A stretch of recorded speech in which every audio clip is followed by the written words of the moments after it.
నమస్కారం, welcome to I dream ధర్మ మార్గం కార్యక్రమానికి స్వాగతం. నేను మీ విజిత. ప్రస్తుతం మనతో పాటు ఉన్నారు ప్రముఖ ఆధ్యాత్మికవేత్త సుభాష్ శర్మ గారు. ఇప్పుడు గురుగారితో మాట్లాడి నవరాత్రి విశిష్టత గురించి అలాగే విజయదశమి విశిష్టత గురించి అడిగి తెలుసుకుందాం. గురుగారు నమస్కారం. గురుగారు, విజయదశమి మనం నవరాత్రులు అయిపోగానే అమ్మవారు రాక్షసుని సంహరించిన తర్వాత విజయం పొందిన దానికి ఒక చిహ్నంగా, దానికి నిదర్శనంగా మనం విజయదశమి పండుగను జరుపుకుంటాము.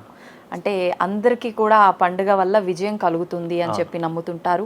ప్రతి ఒక్కరు కూడా వాళ్ళ వృత్తి వ్యాపారాలకు సంబంధించిన వస్తువులన్నిటికీ కూడా పూజలు చేసుకుంటారు. గట్టి ఒక విశ్వాసం ఉంటుంది, ఈ పండుగ రోజు మనం పూజలు చేసుకుంటే ఈ రోజు నుంచి విజయం పొందుతాము అని చెప్పి. అయితే ముఖ్యంగా ఆ రోజు గనక మనం ఎటువంటి విధానాలు పాటించాల్సి ఉంటుంది, ఎటువంటి నియమాలు పాటించాల్సి ఉంటుంది. ఆ రోజు జమ్మి చెట్టుని ఆరాధిస్తూ ఉంటాము. జమ్మి చెట్టు చుట్టూ తిరుగుతూ ప్రదక్షిణలు చేస్తూ ఒక శ్లోకం చదువుతుంటాము. అలా చేసి ఒక కోరిక రాసి పెట్టాలని చెప్పి, కోరిక మనసులో తలుచుకోవాలని చెప్పి ఎవరి నమ్మకానికి తగ్గట్టు వాళ్ళు రకరకాలుగా చెప్తుంటారు. ఇవన్నీ ఏంటి గురుగారు, తెలియచేయండి క్లియర్ గా. చాలా మంచి ప్రశ్న అమ్మ. విజయదశమి అంటేనే విజయాన్ని కైవసం చేసుకున్నటువంటి ప్రతిరూపకంగా ఆ తల్లి లోకాన్ని ఉద్ధరించింది, లోకాన్ని రక్షించింది, లోకకంటకుడైనటువంటి రాక్షసుని సంహరించింది. కాబట్టి ఆ ఒక్క రాక్షసుని సంహరించడం కారణం చేత యావత్ మానవాళికి, దేవతలందరికీ కూడా ఆనందం కలిగింది. కాబట్టి ఆనందంగా జరుపుకునేటటువంటి పండుగ విజయదశమి. అంటే అమ్మవారు విజయాన్ని సాధించింది, చెడు వైపు మంచి గెలిచింది అనే ఒక విజయోత్సవంగా జరుపుకునేటటువంటిది విజయదశమి పండగ. అంటే ఆ రోజున ఏ పని చేసినా కూడా విజయం కలుగుతుంది అనేటటువంటి నమ్మకం.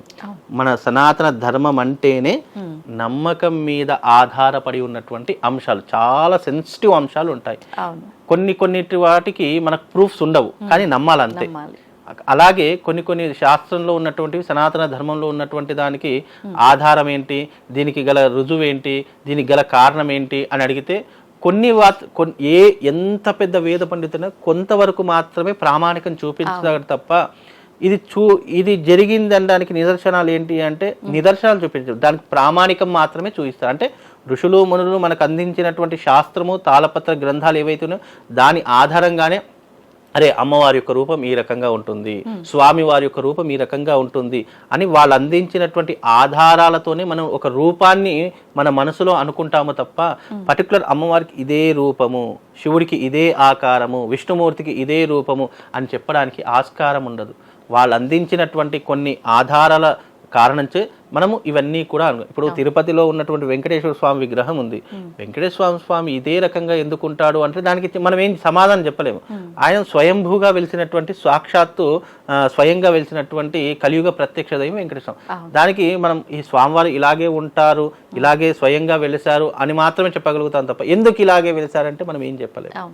అలాగే సనాతన ధర్మం అనేటటువంటి నమ్మకం మీద ఆధారపడి ఉన్నటువంటి సున్నితమైనటువంటి అంశం. అది నమ్మకంతో, విశ్వాసంతో ఇది ఉంది అని చెప్పే చేయాలి తప్ప ఇది ఎక్కడ ఉంది అని అంటే కూడా మనం ఏం చెప్పలేము. కొన్నిటికి మనం ఆధారాలు కూడా చూపించలేము. ఇప్పుడు పూరి జగన్నాథ్ టెంపుల్ ఉంది, అందులో ఒక పతాకం ఉంటుంది గుడి పైన. అది మనకు ఏదైతే గాలి వీస్తుందో దానికి ఆపోజిట్ డైరెక్షన్ లో ఆ పతాకం అనేటటువంటిది ఎగురుతుంది, జెండా. ఎందుకు వీస్తుంది అంటే దానికి సైంటిఫిక్ రీజన్స్ ఉండొచ్చు, కానీ అవి కొన్ని శాస్త్రాలలో చెప్పిందో చెప్పలేదో తెలియదు. కానీ సైంటిఫిక్ రీజన్స్ అనేటటువంటి మనకి ఇప్పటి వరకు తెలియదు. అలాగే కొన్ని మనము తెలుసుకోవాలని ప్రయత్నం చేయకూడదు. గండికోట రహస్యం లాగా కొన్ని రహస్యాలుగా దాగిపోయాయి అంతే. అలాగే ఈ నవరాత్రుల్లో విజయదశమి అనేటటువంటిది విజయాన్ని మనం సొంతం చేసుకున్నాము. మనల్ని ఇబ్బంది పెట్టే ఒక రాక్షసుడు, మహిషాసుడు అనేటటువంటి రాక్షసుడు మరణించాడు కాబట్టి మనం ఆనందంగా ఇక నుంచైనా మనం ఆనందంగా ఉండవచ్చు అని ప్రేమగా చేసుకునేటటువంటిది విజయదశమి పండుగ. ఈ విజయదశమి రోజున మనం చాలా మటుకు ఆయుధ పూజలు చేస్తూ ఉంటాము. మనం చేసే వృత్తిలో వాడే పనిముట్లను కానివ్వండి, మనం ఏదైతే వృత్తిలో వాడేటటువంటి ఆయుధాలు కానివ్వండి, ఎక్కువగా దాన్ని పూజిస్తుంటాం. ఎందుకు అని అంటే గనక ద్వాపర యుగంలో పాండవులు అరణ్యానికి వెళ్ళేటటువంటి సమయంలో తమ ఆయుధాలన్నీ కూడా ఎక్కడ పెట్టారు అంటే శమి వృక్షం మీద పెట్టారు. అందుకే మనం శమి వృక్షాన్ని జమ్మి చెట్టు అంటాం, దాన్ని శమి వృక్షం అని అంటారు. దాంట్లో ఒక శ్లోకం అడిగాడు మీరు, శమీయతే పాపం శమి శత్రు వినాశనం అర్జునస్య ధనుద్ధారి రామస్య ప్రియదర్శనం అనేటటువంటి శ్లోకంతో ఆ శమి వృక్షాన్ని పూజిస్తూ ఉంటాము. అంటే ఆ యొక్క పాండవుల యొక్క ఆయుధాలు దాచారు కాబట్టి దానికి అంత ప్రాధాన్యత వచ్చింది. ఓకే. అలాగే ఆ శమి వృక్షం అనేటటువంటిది అనేక పాపాలను నశింపచేసేటటువంటిది అని అర్థము. కాబట్టి ఆ ఆయుధాలను దాచారు కాబట్టి ఆ రోజున ఆయుధ పూజ ఎవరైతే చేస్తారో వాళ్ళందరికీ కూడా విజయం చేకూరుతుంది. అలాగే వాళ్ళు వాడేటటువంటి ఆ పనిముట్ల ద్వారా వాళ్ళకి ఇంకా పని కల్పించేటటువంటి శక్తి పెరుగుతుంది అనేటటువంటి ఒక విశ్వాసంతో ఈ ఆయుధ పూజలు అనేటటువంటివి చేస్తూ ఉంటారు. అలాగే అమ్మవారు అనేక ఆయుధాలతో శస్త్ర అస్త్రాలతో లోకకంటకులైన రాక్షసును సంహరించింది కాబట్టి ఆ రోజున దాని యొక్క ప్రతిరూపకంగా కూడా మనం ఆయుధ పూజ అనేటటువంటిది చేస్తూ ఉంటాము. కనుక ఆయుధాలు అనేటటువంటి ఇప్పుడు మనము ఆయుధాల అప్పటి కాలంలో బాణాలు, అప్పటి కాలంలో గదలు, అలాగే కత్తులు, ఇవన్నీ కూడా ఆయుధాలు అనేటారు. ఇప్పుడు ఆయుధ పూజ అంటే మనం వాడే పనిముట్లు, మనం వాడే యంత్రము, ఇప్పుడు కార్లు ఉన్నాయి, అది కూడా ఆయుధంతో, ఎందుకంటే దాంట్లో సేఫ్గా వెళ్ళాలి, సేఫ్గా రావాలి అంటే అది కూడా జాగ్రత్తగా పనిచేయాలి. ఇలా అనేక రకాలుగా మనం పూజించడం ప్రారంభం చేస్తాం. ఇక శమి వృక్షాన్ని ఎందుకు పూజిస్తామంటే విశేషంగా ఆ శమి వృక్షం మీద పాండవులు తమ ఆయుధాలను దాచుకున్నారు కాబట్టి దానికి ప్రతిరూపకంగా మనం ఈ యొక్క పూజను ఎక్కువగా చేస్తూ ఉంటాము. అలాగే మన కోరికను, మన ఇష్టాన్ని ఆ శమి వృక్షాన్ని దగ్గర మనం మనసులో కోరుకుంటే కనుక అది తొందరగా జరుగుతుంది అనేటటువంటి విషయం ద్వారా కూడా మనం ఆ కార్యక్రమాన్ని ఎక్కువగా చేసుకుంటాము. అయితే గురువుగారు, మనం ఆ వృక్షం దగ్గర శ్లోకం చెప్పి నమస్కారం చేసుకుని ప్రదక్షిణలు చేయడంతో పాటు అక్కడ నుంచి ఆ పత్రాలు ఆకులు తీసుకొని వచ్చి మనకు ఇంట్లో పెద్దవాళ్ళకి అందరికి పెట్టి నమస్కారం చేసుకొని ఆశీర్వాదం తీసుకుంటాం. ఇదంతా ఎందుకు? అయితే బంగారం కంటే విలువైనటువంటి వస్తువులు ప్రపంచంలో చాలా ఉన్నాయి. అందులో వృక్ష జాతిలో సంబంధించినటువంటి కొన్ని వృక్షాలు ఉన్నాయి. అందులో ఒక వృక్షం ఇప్పుడు దేవతా వృక్షాలు అంటాము, రాగి, మేడి, జువ్వి, మర్రి. ఇవి బంగారము కంటే గొప్పనైనటువంటివి అని సనాతన ధర్మం తెలియజేసింది. అందులో ఈ శమి వృక్షం కూడా అదే కేటగిరీకి వస్తుంది. బికాజ్ దాని మీద పాండవుల యొక్క ఆయుధాలు దాచారు, దాని యొక్క శక్తిని అది ప్రేరేపింపజేసుకొని ఆ శక్తిని అంతటినీ కూడా తనలో ఐక్యం చేసుకుంది కాబట్టి. ఎందుకంటే పాండవుల యొక్క ఆయుధాలు బరువుని మోయడం అనేటటువంటిది అంత చిన్న విషయం కాదు. దానిలో ఉన్నటువంటి శక్తిని మనం పట్టుకోవడం అనేటువంటి అంత చిన్న విషయం కాదు. కాబట్టి ఆ శక్తిని మోసినటువంటి ఆ వృక్షం ఏదైతే ఉంటుందో అది అప్పటి దేవతా వృక్షంగా మారిపోయింది. అక్కడ శ్రీకృష్ణుడు అంటారట ఏమని, మీ ఆయుధాలు దాచుకున్నటువంటి ఈ వృక్షాన్ని ఎవరైతే అర్చిస్తారో, పూజిస్తారో విజయదశమి రోజున, అంటే విజయదశమి రోజు నుంచి వీళ్ళు ఆ యొక్క ఆయుధాలు తీసుకుంటారు కాబట్టి ఆ విజయదశమి రోజున ఎవరైతే దీనిని పూజిస్తారో, ఎవరైతే దీని ముందర నిల్చుని మనసులో ఒక కోరిక కోరుకుంటారో అది తప్పకుండా వాళ్ళకు నెరవేరి ఈ శమి యొక్క వృక్షం యొక్క శక్తిని వాళ్ళు అవపోసన పట్టుకుంటారు అని చెప్పడం జరిగింది. అంటే అప్పటి నుండే శమి వృక్షం అనేటటువంటిది దేవతా వృక్షంలో ఒకటైపోయింది. ఆ శమి వృక్షాన్ని బంగారం కంటే గొప్ప. ఇప్పుడు మామూలు మనం దసరా చేస్తే బంగారం ఇస్తాము అని అంటాము. అంటే బంగారం అంటే అర్థం ఏంటి? నిజమైనటువంటి బంగారం కాదు. ఆ శమి యొక్క పత్రాలు ఒక్కొక్క పత్రము ఒక్కొక్క బంగారంతో సమానం, అంటే వెలకట్టలేనటువంటిది అని అర్థము. కాబట్టి ఆ శమి పత్రాలను ఇవ్వడం ద్వారా శమయతే పాపం శమిశత్రు వినాశనం, అంటే నీ దరికి ఎప్పుడు కూడా శత్రువులు రాకుండా ఉండడానికి ఎవరికైనా ఇచ్చేటటువంటి దానికి అర్థం ఏంటి? నీకు బాగుండాలి, నువ్వు హ్యాపీగా ఉండాలి, నీకు ఎలాంటి శత్రు మంచి మంచికి ప్రతీకగా ఇచ్చేటటువంటిది ఆ యొక్క జమ్మి యొక్క ఆకులు ఇస్తూ ఉంటాము. కాబట్టి జమ్మి చెట్టు అనేటటువంటిది, ఈ యొక్క శమిపత్రం అనేటటువంటిది విశేషమైనటువంటి పుణ్యాన్ని కలుగజేసేటటువంటి పత్రం. కనుక ఆ రోజున ఆనందంగా ఇచ్చేటటువంటిది, ఆప్యాయతగా ఇచ్చేటటువంటిది. ఇంకోటి దసరా వచ్చిందంటే ఎక్కడెక్కడో ఉన్నటువంటి మన బంధువులందరూ కూడా ఆనందంగా జరుపుకునేటటువంటి పండుగగా కూడా చెప్పుకోవచ్చు. మన పండగలంటేనే ఆనందంగా జరుపుకుంటాం. మన పండగలంటేనే ఎక్కడెక్కడో ఉన్నటువంటి వాళ్ళందరూ ఒక చోట గుమ్మిగూడి. ఇప్పుడు చాలా మట్టుకు మనకు దూరంగా ఉన్నటువంటి వారు ఎవరైనా మన ఇంటికి వచ్చారంటే దానికి మించినటువంటి ఆనందం ఇంకోటి ఉండదు. ఇక వాళ్ళతో ఎలా టైం స్పెండ్ చేయాలి, ఏ రకమైన గేమ్స్ ఆడాలి, ఎలా ఉండాలి అనేటటువంటి రకరకాల ఆలోచనలు వస్తాయి. అంటే రకరకాల పిండి వంటలు చేసుకుంటూ ఉంటాము, ఎన్నో రకాలుగా ఉంటాయి. అంటే ఆనందంతో వచ్చేటటువంటి పండగే మనకు విజయదశమి. కనుక ఆ రోజున చేసేటటువంటి శమి పూజకు, ఆ రోజున మనం కలుసుకునేటటువంటి ఆ కలయికకు చాలా అనుబంధం అనేటటువంటిది ఏర్పడింది. కాబట్టి ఇదంతా కూడా దైవిక పరమైనటువంటి సంబంధాలతో కూడుకొని ఉన్నట్టు. కాబట్టి శమిపత్రం అనేటటువంటిది, శమి వృక్షం అనేది పవిత్రమైనటువంటిది, అది బంగారం కంటే విలువైనటువంటిది. కాబట్టి ఆ రోజున దాన్ని పూజించి, ఆ రోజు నుంచి దాన్ని పూజించాలంటే మనకు విజయం చేకూరుతుంది అని అర్థము.